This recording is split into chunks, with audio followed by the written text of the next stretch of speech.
BNR gold and diamonds తరుగు తక్కువ బంగారం ఎక్కువ. ఇప్పుడు మన వైజాగ్ లో జూలై 24న గ్రాండ్ ఓపెనింగ్. లీల గారితో మీరు పాడిన పాటలు ఆ టైంలో అప్పటికప్పుడు నేర్పించి పాడించడమే కదా, రిహార్సల్స్ లేదా? వెళ్తుండే రిహార్సల్, రిహార్సల్స్ ఉండేవి. అందుకే ట్యూన్ గుర్తుంది, లిరిక్ గుర్తులేదు.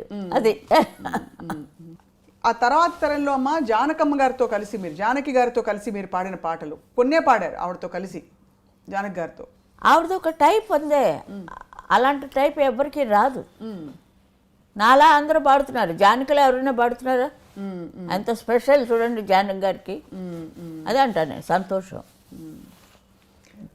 అలాంటి వాయిస్ ఆవిడది.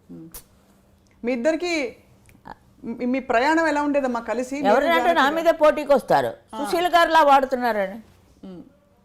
సుశీల్ గారిలా పాడుతున్నారు, సరే పాడుతున్నప్పుడు ఆ ఎక్స్ప్రెషన్ ఎక్కడ? పాట అప్ప చెప్తున్నారు అంతే. ఇప్పుడు అమ్మా ఇప్పుడైనా అంతే, ఎవరైనా అంతే. పాడుతున్నాం అనుకుంటారు మనసులో, అంటే ఒక్కొక్క గొంతుకి ఒక్కొక్క టైప్ కదమ్మా. అవును అవును అవును, అది వాళ్ళు మర్చిపోతారు. అది ఇంత క్లాసికల్గా మీరు పద్యాలు కీర్తనలు ఇవన్నీ పాడుతూ మంచి చలాకీ పాటలు కూడా మధ్యలో పాడారు, చాలా పాడారు. అవును. ఆ చలాకీ పాటలు పాడేటప్పుడు మరి మీకు ఇది అది ఎలా మీరు అంటే ఎలా పికప్ చేశారు అది ఆ రోజుల్లో? రిహార్సల్ ఎక్కడ పోతే వచ్చే వరకు అలా పాడుతుండమే వాళ్ళు. అవి బాగా ట్యూన్ పట్టేస్తుంది మనకి. ఘంటసాల మాస్టారు, బాలు గారు ఇద్దరు దిగ్గజాలు. మీ ఊరు అవ్వచ్చు, మా ఊరు అయింది. ఆయన గురించి ఏమైనా అడిగితే నేనేం చెప్పలేను. ఘంటసాల గారు మాస్టర్ దండం పెట్టాలి. మా డబ్బులు ఇస్తే రండి అనేవారు. అదొక్కటి మాత్రం చెప్పారు ఆయన. మా ఘంటసాల మాస్టర్ లవకుశా, ఎందుకంటే చాలా రోజులు తీశారమ్మా. పాట అంటారు, క్యాన్సిల్ అంటారు, డబ్బులు లేక. అలా ప్రొడ్యూసర్ పాప ఆయనకి తర్వాత చాలా పేరు వచ్చింది. అట్లా కూడా చాలా. అయితే ఎక్కువసార్లు అలా ఆయనకి హార్మోనియం రాదు. ఆయనకి హార్మోనియం ఆయన మన పేరు సంగీతరావు గారు. సంగీతరావు గారు మొన్ననే 100 years అయింది. మా బంధువు ఆయన. బంధువు, చాలా సంతోషం. అందుకే సంగీతం వచ్చింది మీకు. ఏదో ఉంటే కానీ ఆ గాలి రాదు. రేడియో భానుమతి గారు, అమ్మమ్మ గారు. ఓ అందుకే మన ఇద్దరు ఇప్పుడు కలిసాం. ఇక్కడ radio Chennai Madras all India రేడియోలో నాటకాలు. నేను ఎప్పుడు ఎఫ్ఎం రేడియో వింటాను ఒకటి వేసుకొని. అందులో అన్ని పాటలు కానీ మాటలు కానీ అన్నీ వస్తూ ఉంటాయి. ఆయన పాడమంటే నేను కాదు కాదు సుమ కల కాదు సుమ అది పాడాను. నాకు మామూలు పాటలు రావు, సినిమా పాటలే వచ్చు, అలాగే పాడాను. ఆల్ ఇండియా రేడియో వాళ్ళే మళ్ళీ ముందు వాళ్ళే పిలిచారు. వాళ్ళ దగ్గరే నాకు నేను ఎప్పుడైనా చెప్పినా నాకు ఆల్ ఇండియా రేడియోవే తల్లి అంటాను. కాలు ఫస్ట్ అక్కడ పెట్టాను, అంతే కదండి. మరి వాళ్ళే కదా, ఏ పాట వచ్చినా ముందు ఆల్ ఇండియా రేడియోలో వచ్చేస్తుంది కదా. పిక్చర్ రాకముందు రేడియోలో వచ్చేస్తాయి పాటలు. అదే చాలా ఏటో జీవితం అండి ఇది. జీవితం అంతా నేను చూశాను, సినిమా జీవితం చూశాను, ఇంటి జీవితం చూశాను, అన్ని జీవితాలు చూశాను. అమ్మ మీరు పెళ్లి చూపుల్లో పాట పాడారా? గుర్తులేదమ్మా. మీకు పెళ్లి చూపులు జరిగినప్పుడు పాట పాడలేదా డాక్టర్ గారు మిమ్మల్ని చూసినప్పుడు? నా పెళ్ళిళ్ళోనా? మీ పెళ్లి చూపుల్లో మీరు పాట పాడారా?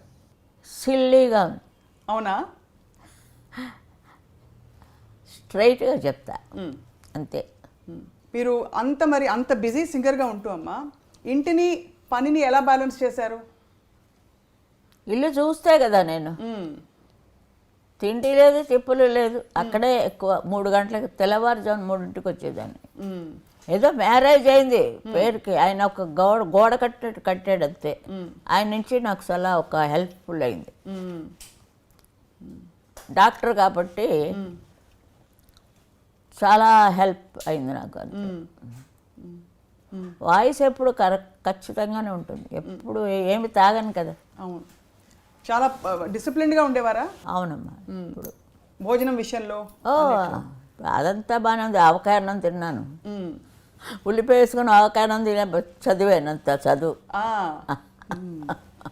అమ్మ బాలు గారితో మీ ప్రయాణం 2 ముక్కలు చెప్పండి అమ్మా. బాలు గారు మీరు అత్యధికంగా పాటలు పాడారు కాబట్టి బాలు గారు నిజంగా ఇప్పటికీ ఎవరికి అసలు నేను పాడుతున్నప్పుడు నేను సౌందరరాజన్ గారు చాలా లీడులో, ఉమ్, మరి ఎవరు చేశారో మాకు తెలీదు, మాకు తగ్గాయి, ఇద్దరికీ తగ్గాయి పాటలు. ఉమ్, ఉమ్, ఉమ్, అప్పుడు చక్రవర్తి గారు వచ్చారు, ఉమ్, సుశీల గారే పాడాలన్నాడు. ఉమ్, ట్రెండ్ మారిపోయింది, ఉమ్, అందరికీ నేనే, క్లబ్ డ్యాన్స్ దగ్గర నుంచి నేనే. ఉమ్, మళ్ళీ ఒక ఇది వచ్చింది నాకు, ఒక వేవ్, ఉమ్, న్యూ వేవ్.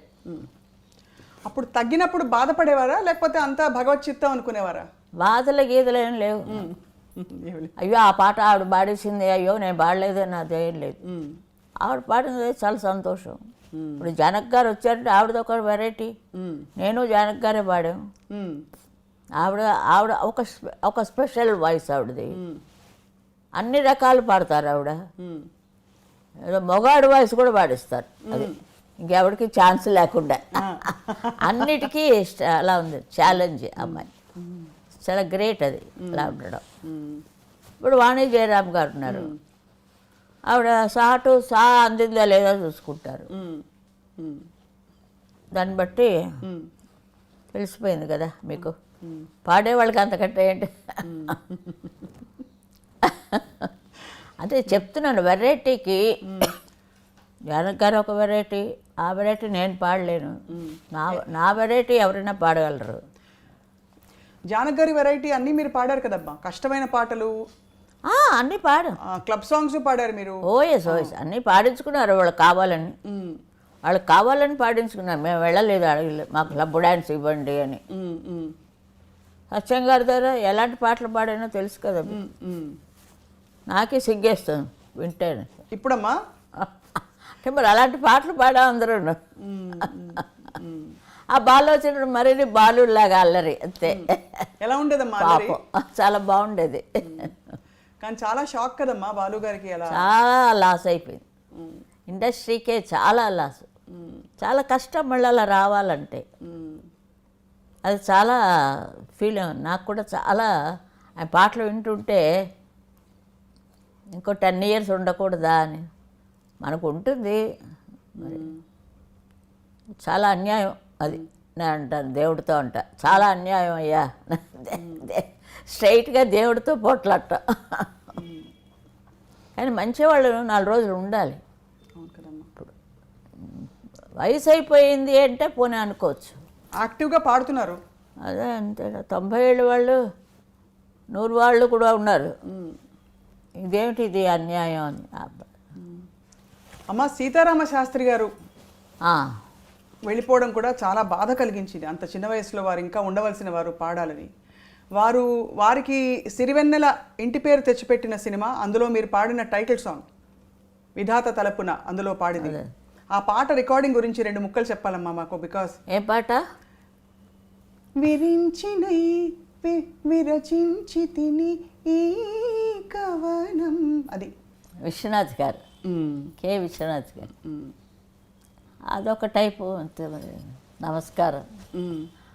తెలియకుండా ఎవరి గురించి మనం మాట్లాడకూడదు. ఆ పాట గురించి చెప్పవలసిందిగా కోరుతున్నామమ్మా.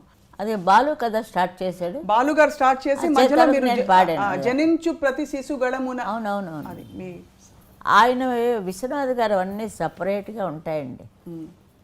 చాలా మనసుకి హత్తుకునేటట్టు ఉంటాయి పాటలు. మహాదేవన్ గారి పాటలు కూడా అట్లాగే ఉంటాయి. జానకి గారికి ఎంత పాపులర్ తమిళ్లో, ఆవిడ పాటలే పాపులర్.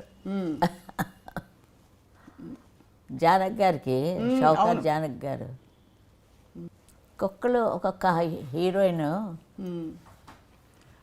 వాణిశ్రీ గారి పాటలు ఆవిడే పాడుతున్నట్టు. మొల్లలో రాముడు పాట పాడాడు కదా, అవును అవును ఆవిడే పాడుతున్నట్టు ఉంటుంది.